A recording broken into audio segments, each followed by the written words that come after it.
did you do the last 2 weeks with your kids? Baseball, golf. Did I tell you I got replaced as the caddy? You did? What'd you do wrong? Nothing. Hmm. I talked about golf maybe too much. Oh, wow. You got replaced as somebody's caddy? Yeah, it's my daughter. Oh, wow. Yeah. So the coach was like, hey, you need to go. No, like you go and do this thing, right? And they want the kids to kind of like figure it out and stuff. Right. Cool. And I'm like, I understand how hard golf is. So I'm not like, oh, you need to do this and do that and do that. Not at all. Like it sucks when someone does that. I know it's hard. So first of all, we have an issue with, I believe, my daughter's 8. I believe wholeheartedly that she should carry her own bag. Like, I think that's important. Yeah. Right? You don't need a cart. Yeah. Like, come on, you're young, build some strength. Let's get stronger. Let's get in shape. Work out. Carry your bag. Right. So I don't carry her bag. I refuse to carry her bag. She picks her own clubs. Basically, I'm just there. I really serve no purpose. Yeah. Okay, just to kind of keep the thing going. Right.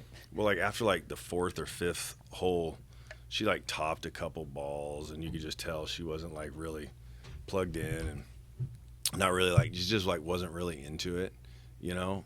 And so we had a long walk from green to tee, and I put the stuff on her bag, and I was like, you want me to leave? Well, I did tell her this, and this was probably more for myself than anything. I'm like, good golf has never been played with a poor attitude. I should have told myself that like every round, and then she kind of looked at me like she wouldn't have none of it. And I'm like, you want me to leave you alone? She's like, yes, please. I'm like, okay. Like next ball, she just starts flushing stuff by herself, and her mom carried her bag. And so I was just watching, and I was just like, probably never be able to carry her bag again. I got replaced. It's cool though. That's funny. I'm good with it. That's funny. So now I'm just a spectator. Yeah. Which is probably best. I probably top that. I could probably top that. I got kicked out of my daughter's game. What? Yes. Yeah. Like, did you guys go sit in the car? Like the ref was like, get out of my gym. What? Yeah. Refs are soft now, man. Well, how old's your daughter? 10. What, do you not call it travel? Bro. Fouls? So. Oh my God. I can't even believe I'm sitting here with you right now. They're gonna flash you on like King 5, like. Well, here's what's the funny part. I get kicked out, and as I'm talking smack, I walk into the gym closet. Like I open up the door, thought it was the exit, and I walk. This is not your finest moment. No, not my finest. Did you? Are you gonna apologize? I didn't even yell. You didn't yell. I didn't yell. I was talking really loud, and that's what yelling is. And I was like, it was no cuss words, no nothing. I was like, he kept calling fouls because he was getting irritated with our coach, right? And he was like, sounds like I irritated with the fans of your team. Dude, I wasn't talking until this happened, and he was getting irritated with the coach because what was given to the rules was one thing, and then the ref was reffing on a different rule set. So there was confusion there, and it was getting kind of frustrating. And then I want to know what you said. I'm getting there. I want to know what you said. I'm building it up. He does this 3 times. And now even like our coach was like, what the hell, man? Can you just wait for the opponent and us to get on the same page down here? They're like, these are 10-year-old girls. You came from here to here. Let everybody run down there, and get set. No, he was just giving the ball going. And then he was calling fouls and giving the wrong number. And I'm like, dude, now at this point, like, I'm frustrated. He calls a foul on my daughter. No, not on my daughter, on the other team, and then gives my daughter's number. I'm like, yo, that's the wrong number, man. Like, you're just out here calling fouls, and you don't even know who you're calling a foul on. You've done it 3 times now. He looked up. He was like, which team are you? And I'm like, oh, my gosh. I'm just going to run in the closet right now. Don't throw me out. No. He was like, what team are you? Dude, I point to the wall. I'm like, I'm the team over here. And he's like, he looks at the coaches, and the coaches don't really know me. And so they go, I don't want to know you now. Right, they go, I don't know who that guy is. He goes, what team are you? I'm like, my team's over there. And I keep pointing to the random spots. So he was like, get out of my gym. Like, I'm trying to help you out. Anyways, he's like, get out of my gym. I'm sure he took it that way. Yeah, I'm sure. He's like, get out of my gym. And like, as I was saying this and walking, I turned to the door that was the closest to me. And I opened up the door, and it's like the janitor's closet. Did you just go in and just shut the door? Like, I'm just going to sit here until everyone leaves. Dude, I walked in, and I looked around, and I was like, nah, this ain't it. And he's just waiting for me to walk out of the gym. So how was the drive home? It was fine. Yeah, I mean, he should take constructive criticism from the fans. I mean, They always do that. I mean, they just like, hey, man, who can help me? It's lonely out here. It's lonely out here. it got to a point where help he me was out. calling so many fouls that girls were getting ready to foul out, and we're talking like 10, 11 years old. And I'm like, at this rate, this number 3 is going to be fouled out, and there ain't no number 3. Even better. That's the best case. That's the best case scenario. Anyways, I got kicked out. Well, that's your strikeout. That's my strikeout. Or Your as strikeout lenders. was your... Here's my thing. I don't have, because I have people who are in banks that are friends. I'm not completely against getting a loan through a bank, only if there's communication. But most bankers don't communicate, primarily because, like you said, you're based off of commission. I'm off commission. Their livelihood doesn't necessarily survive off of you getting a house or not. Correct. You know what I mean? I agree with that. So a bank, when I see a contract come through with a pre-approval from a bank, the first thing I do is I say to the agent, have your lender give me a call, and I'm requesting that lender have a cell phone. The minute that they say, well, this lender's with the bank and they don't have a cell phone, I'm very skeptic about even accepting an offer like that. For one, you got 9 to 5. If I need a question at 6 or 7, you're not going to be available. Which is when most of the questions come up because the buyers are working. Correct. And they're off at that point and they need questions answered. Correct. So everything's on a delay. If we are supposed to close on Friday and you're out of the office, like, let's just say you're sick and I can't get a hold of you because I don't have your cell phone. Mm-hmm. And your assistant has it, but your assistant doesn't know what's going on because there's 1,000 different files going on because you work for a bank. There's issues, right? So I'm not saying that all loan officers with the bank are bad. It's just the communication, the processing, it all slacks. Yeah, I think this, right? Like, if you're going to get insurance, right? If you're going to get a car, like, you're going to get on the internet or whatever, and you're going to go down here to, River Road in Puyallup, and you're going to stop at 2 or 3 different car lots, right? Dealerships. You're going to test drive. You're going to talk to different salespeople, find the ins and outs of what makes this car better than this car or whatever. We don't do that with mortgages, right? We go to the bank because it's easy, or we go to who our parents used. Well, your parents might have a different relationship with this person than you have with, your lender or whoever you work with. You know what I mean? Mm-hmm. It's just like, it's such a huge decision, but yet we'll just, on this one, we'll just kind of take the easy route, right? Mm-hmm. You go buy a car, you're going to research that thing on the internet, and you're going to go drive 2 or 3 different vehicles. But we don't do that, So that's in mortgages. I never did. Right. But I never knew. I guess a bank is a bank. Everybody Bank knows is a it. bank. Okay, Right. so if you work A at retail loan another officer. mortgage company, right, you can only offer the loan programs that mortgage company Right. offers. Because they have their guidelines, their restrictions, their stuff. Yes. It's better than a bank. Yes, because they're also off commission. Your compensation is based off whatever, Right. your So branch sets it off of. Their survival is based on your closing, Yeah. essentially. Yeah, and your rates are based off of like your branch or your collection of branches, right? Mm-hmm. And there's overhead attached to that, right? The best way that I can kind of describe being a broker is that I, for example, I run my own business.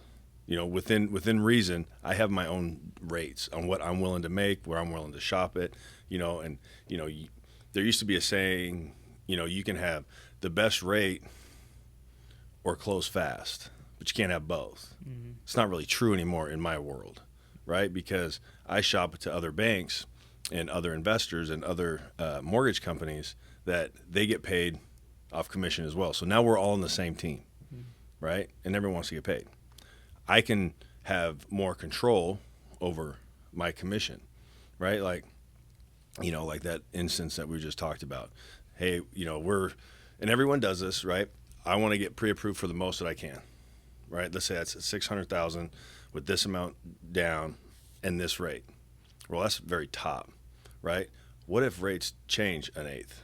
Well, now that throws me out of, you know, qualifying guidelines. So what are we going to do, right? At a retail deal, if I'm tight enough, I have to go to my branch manager, get it signed off, and do all this. I can just go, boom, we'll just lower this and do this, and away we go. Like, it's so much faster and easier. Mm-hmm. And I like it because now you have the control over your file, mm-hmm. right? Like, I don't have to ask anyone. Mm-hmm. And I like that. Because ultimately, I'm responsible. I'm responsible for my own expenses. I'm responsible for my own P&L. You know, I'm responsible for my commission. You know what I mean? Yeah, it's pros and cons. There'll be arguments on both, right? So, you know, I think the biggest thing on my side as a real estate agent is the ability to, well, we had a scenario where one individual was approved at 400 or whatever, and that's all they were stuck at. But then when we come to you, they're approved for X. Is that because you can shop other banks or what? It's because we have better rates because we don't have any overhead. Yeah. Like, for example, like I'm not paying for like an office. Mm-hmm. I have an office, but I pay for that. Right. That office expense isn't reflected in my rates, right? Mm-hmm. With agents that I work with closely, like you and I, it's like, well, we need to get this deal done. So if I have to take a little less to get this deal done for these people, you just get it done, right? I think the biggest thing is it's just about getting the deals done, you know? And if we're going to talk commission-wise, I would rather make a little bit of commission than no commission. Right. Right? Now, you don't want to do that on everyone. I mean, because there's still expenses. Right. Like just take things like like marketing, right? Well, certain places, like they give you a marketing budget or you have to, use this marketing. I can do whatever I want. Yeah. So it's funny because a lot of people don't know the difference. They don't know why, how come, what for. They don't know a lot of times why one bank can offer less rates versus the other bank, or one LO will offer less from the other. My recommendation is always go with somebody. One, find a great agent. Two, it's not half bad comparing your rate with another bank and seeing. Mm-hmm. Most people can compete and say, okay, I can take this rate sheet and go over to my boss or if you're your own boss, and get your rates either similar or better. Yeah. Like, you can do that. The consumer doesn't necessarily know that. Well, the thing too is, like, you gotta understand, like, there's no such thing as free money, especially in the pre-approval process, right? You say, oh, well, I'll give you a rate of 5.5. Well, okay, I'm paying for that money. I'm paying for that rate somewhere. Right, and that's another big thing. Like, you got to be careful as a consumer. If somebody's giving you a phenomenal rate, either you're taking a hit as a LO, or your consumer, you are paying for it. Or it's just a lie. Or it's a lie, right? Which is true. You can't throw that out. Yeah. Right. That's happened multiple times. So look, just because one person's got a better than the other, you need to understand that there's no free money, there's no free rate. Who's paying for the great rate? And it's always good to maybe compare it against one or two other people. Some of my loan officer friends might be mad at that, but the issue is that if I'm buying a house for $600,000 and my mortgage is $4,500 a month, and then this guy over here it makes me at $4,000 a month, and he's legit. For one, you also got to have an agent that knows BS from not. Yeah. Right. So that's the other thing. Like, if you're going and comparing these people with other people that your agent doesn't know, that's scary because it could be a lie. Yeah. Right. So, sure. But it's always good to compare. But it's always good to compare with an agent who, one, is doing business, and two, understands who's doing what and where. Meaning, are you getting this quote from Joe Blow that just started his mortgage company and you're comparing it against this other guy, like Joe Blow with the mortgage company he just started is giving you a 4.2 and this other guy's giving you a 6.2, I mean, something's fishy there. Yeah. Right? So my spidey senses would come off and say, hey, Mike, this guy is full of crap. And you can't necessarily be mad when I say that. Well, I've had people do that, actually, where, like, they've gotten a lie of a rate, and then we get down to the bottom of it, and it's $1,000 more. Like, that's legitimately has happened. Yeah. You know, I've warned the individual about that, but they just don't listen, and they go with this other guy. But anyways, because everyone gets caught up with rate. Like, rate. Money, rate. There's a price for it, right? Like we were just talking about. And if you're going to pay, especially now, you know, because everyone anticipates rates going down. I know we've been saying that for like a year, 2 years, right? But, you know, if I'm going to pay 2 points to get this rate down to X, like do the math, right? If this is going to take me, you know, 145 months to break even, you're probably going to refinance within that time. And then you just threw away $2,000, $3,000, $4,000, $5,000. Yeah. Like, it's important to, like, know that and run through those scenarios. Yeah. Okay, so that was good. That was a good question. Yeah, due diligence. So when you are, that's a big one, because there's all different kinds of due diligence that needs to be done. Well, we'll use one right now. We're investing in a manufactured home. What you always start when you're doing an investment deal, you always start with the end in mind, and you do everything in reverse. So, for example, we'll even go down the profit. When I close on this transaction, how much money will I make? And you reverse engineer that. When you get that figured out, you identify, is it a good deal or a bad deal? Okay, it's a good deal. Okay, if it's a good deal, how do we close now? So we've already identified the profit. Now we got to identify the close. So how do we close on this particular deal? Use a manufactured home, for example. Is title eliminated? Did we check that? Did we check if we can get financing for a single wide? Remember that? Remember I called you? Mm-hmm.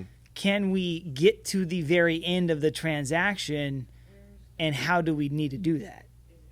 Right? So once you identify that, okay, is it still a good deal? This one particularly, title wasn't eliminated on it, meaning that it's a car that basically anybody will look at it like a car that's just parked and abandoned. Just pick it up and move it. Pick it up and move it. So are we getting it for the price that allows us to make money on it? Because now we can't finance it, right? We can't finance it.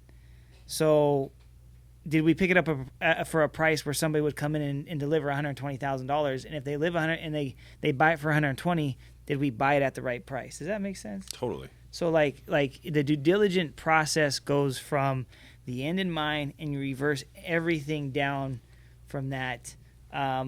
The issue with a lot of people when they buy is they have an agent that doesn't know how to do that, or they themselves haven't done enough deals to understand the tripping points. Yeah. Right? So we had a guy that bought 10 houses from another agent. Another agent went and helped him buy 10 houses. Guy spent $1 million, and they were all bad. All bad investments. That sucks. Sucks. That really sucks. They stopped with profit.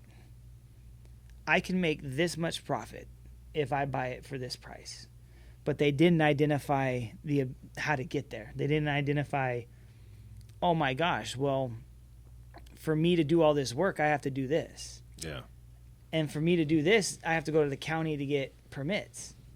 And when Which is X when amount. you're dealing with King County and permits, it's a nightmare.